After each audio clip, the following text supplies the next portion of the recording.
Welcome to another edition of Fall Rise Give. I'm Bob, that's Kumar. Today we're talking about something that a lot of us go through. Some of us show it on our sleeves, some of us keep it bottled up inside, and some of us pretend that it doesn't bother us at all. I'm talking about emotions because, Kumar, a couple of weeks ago when my granddaughter was in the hospital, I went through all kinds of emotions. I went from sad to scared to happy to a lot of different types of emotions that I'd forgotten that I had. And that was kind of the premise of my life for probably the 5 weeks that she was in the hospital. I was an emotional wreck. And I know that, I talked to you a little bit about it while we were, doing our podcasts. And I appreciate you giving me the opportunity to let that stuff out, They say that you name it, you heal it, or something like that. Name the emotions, you feel it. It's a lot easier to go through it when you talk through with somebody else about it, and instead of just blurting it out in what they call a shadow emotion. Like when you have sadness, you may actually become anxious and become angry, and so it's important to name the emotion that you're feeling, and then try to understand it and feel it without necessarily taking action on it. That's the big stuff that people get in trouble with. Right. So it's important to feel your emotions, understand them, and then try to transmute them into an emotion that you want to have. That's really the key. For me, it's a book that I was reading for the last year and a half. I read it a number of times. They have something called the emotional guiding system, where they've listed like 22 different emotions. I think there's 5 main ones that we can talk about. They talk about sadness, depression, anger, trust, anticipation, curiosity, fear, anxiety, all of that stuff.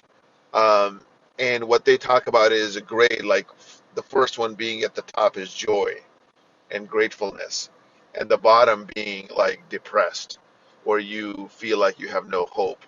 And so through the emotional guiding system, you go up from the very bottom, and anger is towards the bottom, but it's not at the very bottom. It's like anger is a way to get out of your depression.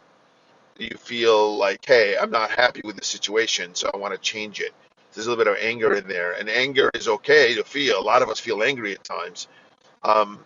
And I'll talk about that a little bit later. I felt really angry yesterday. I've been pretty calm and centered, but I kind of got pissed a little bit at someone in my family yesterday. I didn't voice it to him. I talked to somebody else about it, and I try to calm down. Well, I thought you were going to talk about the Huskies losing to the Badgers. That's where I thought you were going to get angry. Oh God! That was the second Big Ten team that game that Badgers have won this year. And no, it's not. It's the first one. It's the first one. I think. Yes, the first one since like 2021 or something like that. Is it? Okay, so it's been a while since. It's been a while since they won. When I saw the outcome, when I saw that the fans had rushed the field, I'm like, oh man, Kumar is not going to be in a good mood. But I see you got a smile on your face today, so that's always a good thing. Yeah. I was depressed. I was heartbroken. But did you see my Facebook post before the game? I think Monique saw it. Yeah, I did too. I gave it a like. Wisconsin Badger fans or whatever you said, my Wisconsin friends or something like that. Please take it easy on us. We need the game a lot more than you guys do. It's hard to win on the road, and this was one of those trap games because Wisconsin played really tough teams. They played Ohio State, Indiana, and Oregon in the last 3 weeks, and it was just really tough. And so I think they played Iowa, Oregon, and Ohio State, and all 3 in the top 15. And, Wisconsin is a very competitive football team. They have a good coach. And right. I just knew this was a nervous game because you're going on the road. The weather is going to be an issue. And sure enough, the cold rain, which we're used to in Seattle, but still on the road, guys get nervous. Guys aren't prepared as much. They're like, oh, we're ranked, and Wisconsin is not ranked. Right. So there wasn't a lot of anger for me. There was a lot of anxiety in that game. I watched it at a restaurant for the first half. I was okay with it. They're a better team, the Huskies are, on the second half, but they just never got going. And it was just really, it was frustrating. Frustration is another emotion that I went through I was yesterday. going to say that there's a lot of emotions that just came out, and I can see them all. Excuse me, I can see them all in your face as you're kind of going through them. And it looks like you're calming it down, so that's a good thing. Yeah, I value this acceptance. We talked about acceptance quite a bit. And Hmm. I think accepting things as they are is a great way to release emotions. Hmm. And I think acceptance is a great tool um, to be able to transmute your emotions. Whatever you're feeling, anger, say, okay, I accept the situation. It takes away the hot air out of the situation. And so, yeah, I went through a range of emotions last night.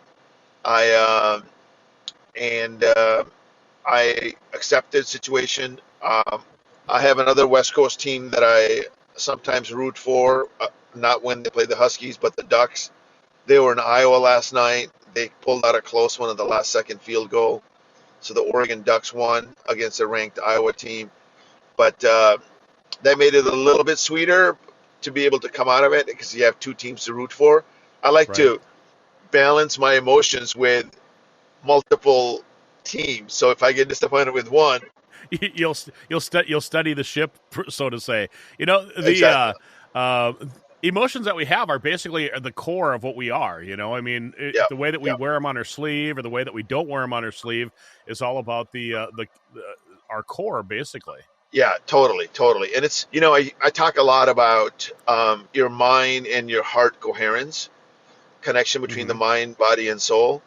And emotions is how we experience our feelings. And emotions is how we react and take action. If you're not feeling good enough to go to the gym, your emotions are going to get in the way of you trying to um, do the right thing.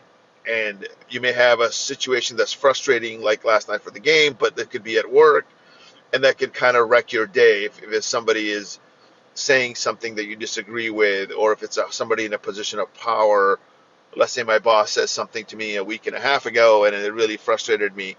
Um, and then I take action on it. But I don't take action right away. I feel I got to absorb that emotion that I'm feeling. And what that did is created a healthy level of anxiety for me, a particular focus that my boss wants Hmm. me to focus on.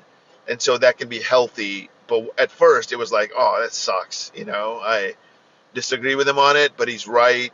And to come to a realization of acceptance with that. But it was a frustrating experience a week and a half ago. And so it takes a while to turn it around. This is the why managing your emotions doesn't have to be an instant thing.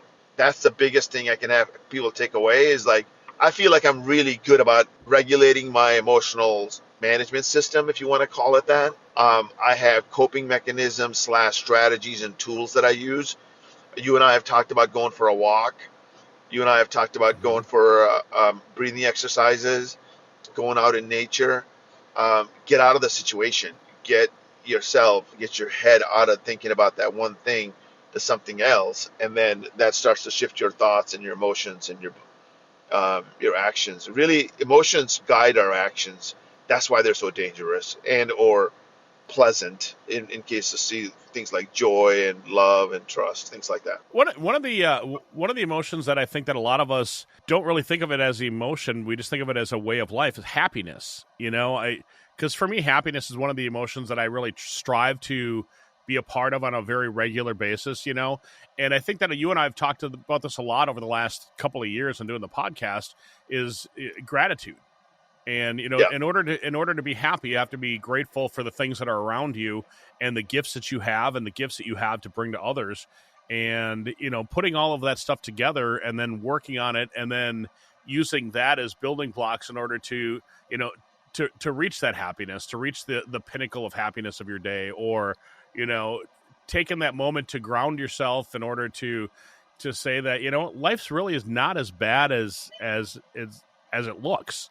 you know because yeah, like you, for yeah, example, with the game yesterday, losing the game, but then then the Ducks ended up winning. So it's like you got the bad and you got the good. You got so the yin and the yeah. yang of a lot of things, I think, is what we tend to miss or focus on the wrong things. It's really directing our energy through our thoughts to an area that is working for us. versus focusing on things that are not working for us. So I'm an eternal optimist, right? So I'll find a way to be an optimist. And people who are pessimists tend to be realists. That's what they call it, the reality of the situation. They tend to dwell on things that are going wrong or that could go wrong.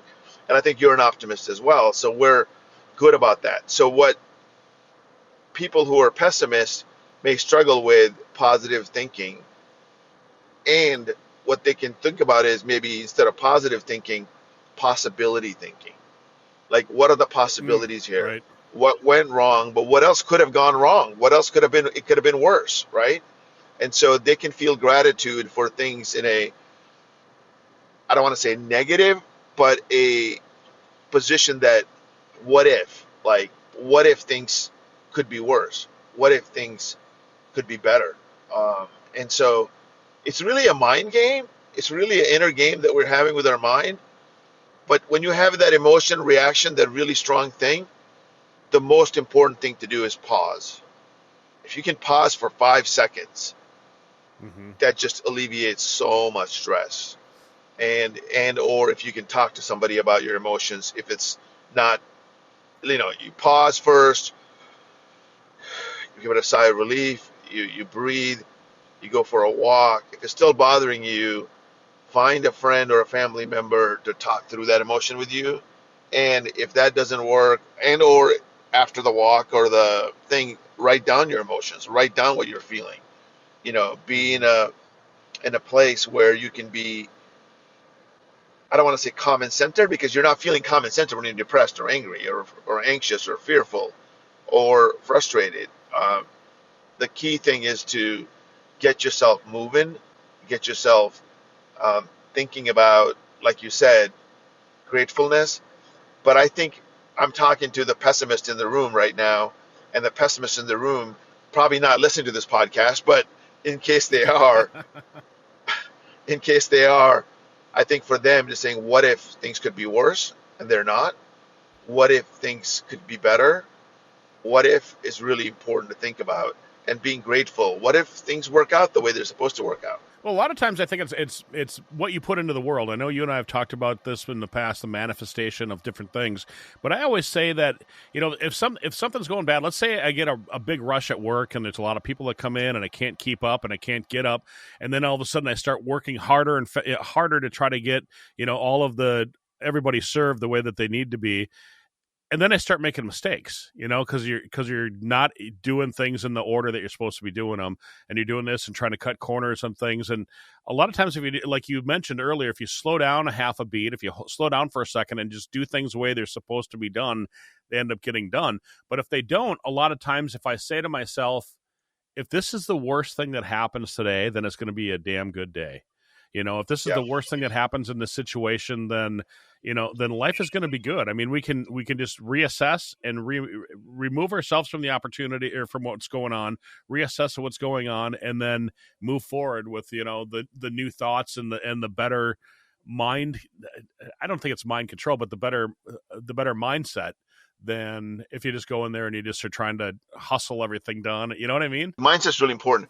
This brings me back to a story a couple of weeks ago, and I was talking about this with this woman on Monday. A couple of weeks ago, before the World Series, Seattle Mariners were playing Toronto in Game 7, and I was at this restaurant, local pub in Seattle, an Irish pub, and it was really packed. The whole Seattle had just come out, everywhere, every restaurant, every bar was packed, and I was watching this game, and there's only one bartender. Um, and there's two cooks back there, one bartender covering everybody. And the woman that was working there, her name is Megan. And Megan, instead of freaking out, she had the full bar, everybody seated. She is covering all the tables. It's not a huge place, but still, Mm-hmm. instead of freaking out, she was so calm and centered, even a bit slower. I felt like she was moving at a slower pace, but it just, me and the manager and the owner are friends at this place, and he and I commented this week about how calm and centered she was. We really appreciated that energy because she didn't freak out. Everybody understood, hey, this is a big game, this is a big night out. Nobody's going to freak out about the slow service. Everybody just kind of managed their own thing. But it started with her demeanor because she was touching everybody. She was talking to everybody. She was serving everybody. She was doing everything. And so I think in those moments of stress, slowing down is probably the best thing, and it's the hardest thing at that moment because you want to have a sense of urgency. And for me, a sense of urgency is really important, but I have to work on patience. Yesterday, my issue was um, a family member wanted a Starbucks coffee, and we were on our road trip to go out of town. I'm like, I can't believe he wants the coffee now. He should have told us half an hour ago. We could have ordered it and brought it to him. Instead, we go into a busy intersection at a Starbucks. We went in the wrong way. All the cars are backed up, and it's just, and I'm like, I can't believe this person Takes an hour is and a wanting half. this coffee now. And I'm just like, okay. So we were driving two separate cars, and I just simply got out of the situation. I said, look, I'm going to take time out, and then I'm going to take care of myself. I'll meet you guys at the ferry line. I'm not going to sit here and wait with the coffee for you. So I took care of myself. I called a friend, and I started to calm down, right? And I started to talk my feelings out. I was like, you know what? My sense of urgency was wrong. I couldn't slow down at that moment, but I found a space, even though I was in a car where the dog was barking the whole time. And it just, Oh, so it adds yeah, to it. it adds to it, right? So these things happen. And I lost my cool yesterday. I swore with my emotions. I'm like, can't believe this effing person did this and wants this coffee at this particular time. And I just like, I'm like, what a schmuck and all this stuff, right? And so it was my fault. It was all my issues. It was my reactions. Yep. Poor person just wanted a cup of coffee, right? It's early in the morning. It's 10 o'clock. And Yeah. so anyway, it was all my issues. I lost my cool. And to talk about it, we're gonna lose our cool. But you gotta have tools. You gotta have the ability to say, okay, calm the heck down, right? So how do you do that? You breathe in. I could breathe a little bit. I could shift my thoughts. I came up with a solution. I'm going to be independent. I'll meet you at the ferry line. And Right. I think a lot of it was probably anxiety for the game, too, right? That was going on in the back of my mind that, hey, they're going to have a tough game today. It's in Wisconsin. It's going to be cold. The snow is going to be coming at 3 o'clock. And so, anyway, I managed through my emotions yesterday. Kumar, exactly what you said is exactly me to a T. I let the little stuff is the stuff that just gets under my skin and just because coffee would it take 10 minutes to get 5 minutes. It's not gonna change your life, but it's the little things like that that just irritate the living heck out of me. That's the stuff that makes me mad and gets my anger going. And you're right. You just gotta step aside. You just gotta say, you know what? I'm going to go sit in the ferry line. I'm going Yeah. to hop on. I'm going to, and if they miss the ferry, then so be it. They can catch the next one. Yeah, exactly. And they ended up right behind me. They ended up like 15 cars Really. behind me, and they ended up being in the same ferry. We were totally fine, and everything was great. And the cool thing is, I didn't say a word to that person. I Oh, good. protected the relationship. I protected the the sanctity of the situation. I vented it out. I worked through my stuff because I knew it was totally my fault. It was totally my issue. And I worked it through. I had a great relationship and a great day with that person the rest of the day. And I worked through it. That person is in my life to teach me lessons of patience, Yep. of gratitude, of kindness. And that person in life has no sense of urgency on anything. Yeah. I hear you 100%. And the funny thing is, as soon as you started saying stuff like talking about the story, I could picture my kids, especially my middle son, saying to me, "Dad, mountains out of molehills. Settle down."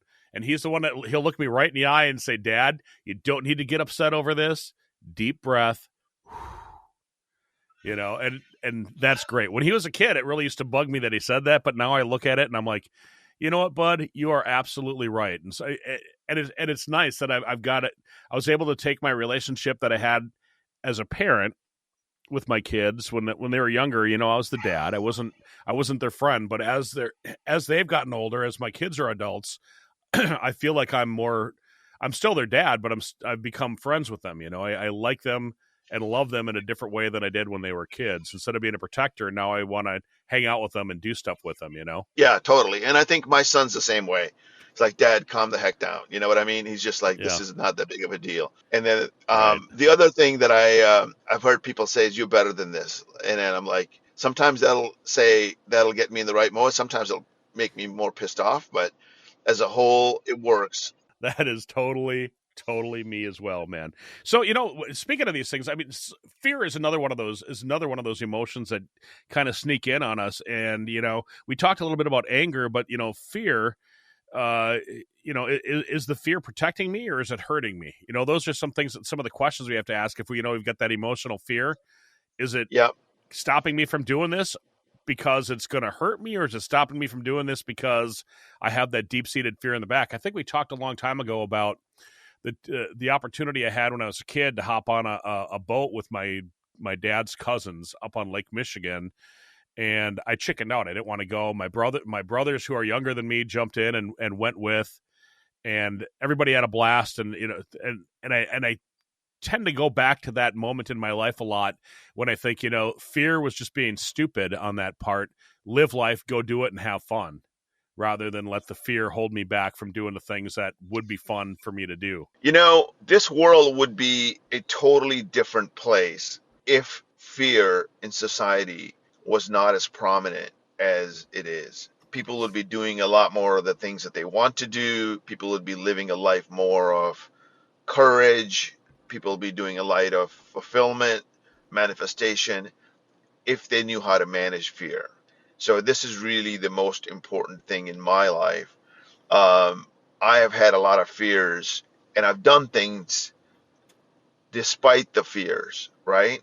And so I've started companies, I've run marathons, I've done interesting things in life, yet I've been afraid a lot.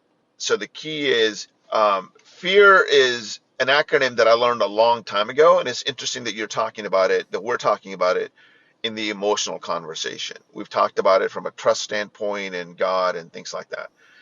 The word fear is also mentioned in the Bible. I'm sure it's mentioned in the Hindu text and all of that stuff too. True love casts out fear is something in John 3:20 or something like that. I forgot what verse it is. I'm not a big Bible thumper, as I mentioned before, but it's mentioned in the Bible. Like, true love casts out fear. True love, divine love, God. But the acronym that I attach myself to, that I think about a lot, is fear stands for false emotions which appear real. Yeah, I think that acronym is pretty accurate. False emotions that appear real. Yeah, they appear real to me a lot. When you go through major decisions or when you go through major life changes, fear can be a guiding system. I think we should all have a healthy relationship with fear. We shouldn't acknowledge it. You shouldn't have a. I went to a tennis academy in Las Vegas once, Andre Agassi's tennis academy. My daughter played there, and they had um, I forgot the phrase, full phrase they had, like, no fear something something. And so no fear academy or something like that. Anyway, you got to have fear. It's a guiding system. You shouldn't run out in front of a car on a two-lane highway. You should be really cautious on a two-lane highway. Freeways, we can't walk on. But on two-lane highway in the country or on an island like I am on, you got to be really careful about cars coming out of nowhere. And so fear needs to be managed. It needs to be acknowledged. And then the question you ask yourself is, what is this fear telling me to do right now? Is it a guiding system where I need to be very cautious about? And what are the risks associated with me doing this action? So I think this fear mentality can be very destructive if you don't take action that you need to take, but it also can be a guiding system of making sure you don't do foolish things like jump out or drive too fast in a two-lane highway, or mitigating your risk is it's understanding. So when the fear is so strong, get out of the zone of that emotion of anxiety. When it becomes anxiety, get out of that zone through a walk, breathing exercises, journaling, talking to someone.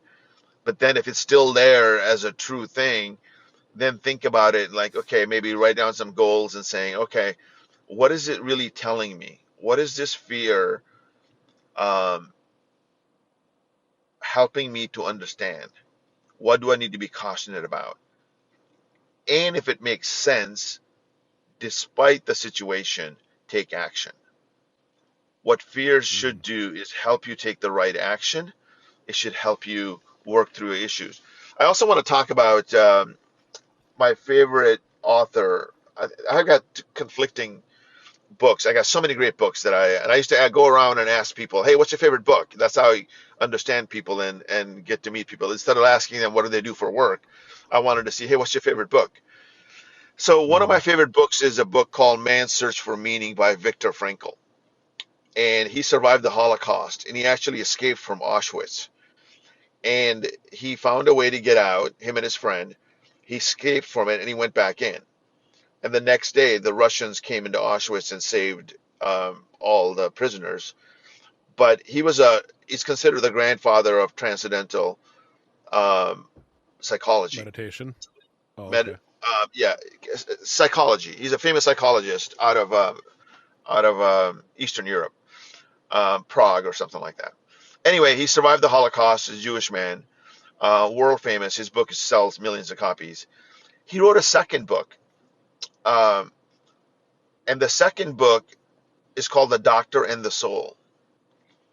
And that book, a lot of my Jewish friends, a lot of my friends from all walks of life really have read the first book, Man's Search for Meaning, but hardly anybody's even heard of his second book, especially the Jewish friends who I think would want to learn more about it.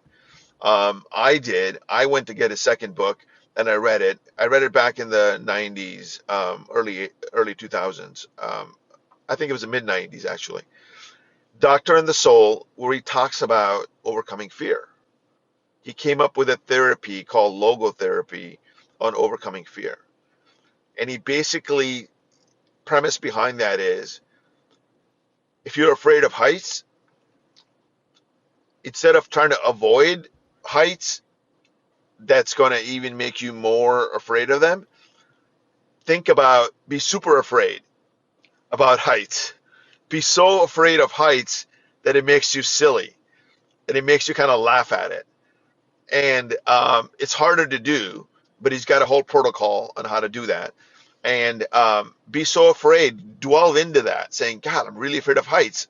You started to shift your mind around why you're really afraid, and then you start taking actions. So basically, that's a good way to conquer your fears. Yeah, it is. It's a great way to conquer your fears, to be so afraid of something, then you start thinking about it, and it doesn't have power over you.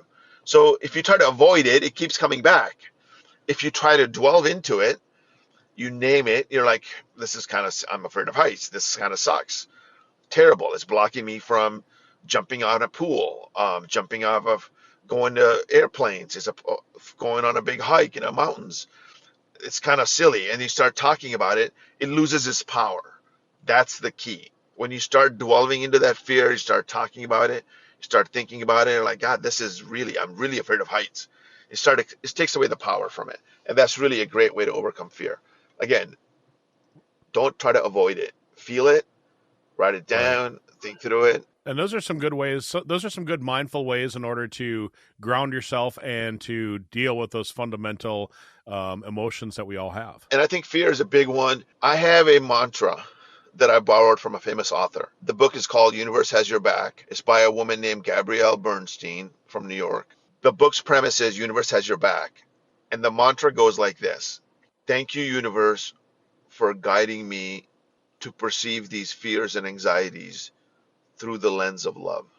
Thank you, Universe, for guiding me to perceive these fears and anxieties through the lens of love. So what you do is saying, I am feeling this love, this anxiety and fear, but help me perceive these things through the lens of love. And that's a very Christian thing. True love casts out fear. It really comes down to overcoming fear is really trust and letting go, seeing things through the eyes of love. It takes a lot of courage sometimes to do the small things that move the needle, and the smaller actions that you take when you're afraid of the smaller things, you start developing that muscle. And then you realize the false emotions that appear real really are false emotions. Thank you for joining us on this episode of Fall Rise Give, where we explore stories of resilience, growth, and giving back. If you enjoyed today's episode, please visit our website at www.fallrisegive.com. Also consider subscribing to our podcast on your favorite platform and leaving us a review. Your feedback helps us to continue to bring you inspiring stories. Stay tuned for our next episode, and remember, every fall is a chance to rise, and every rise is an opportunity to give. Until next time, keep falling, rising, and giving. This is Fall Rise Give, produced by podcastforhire.com. Thank you for listening.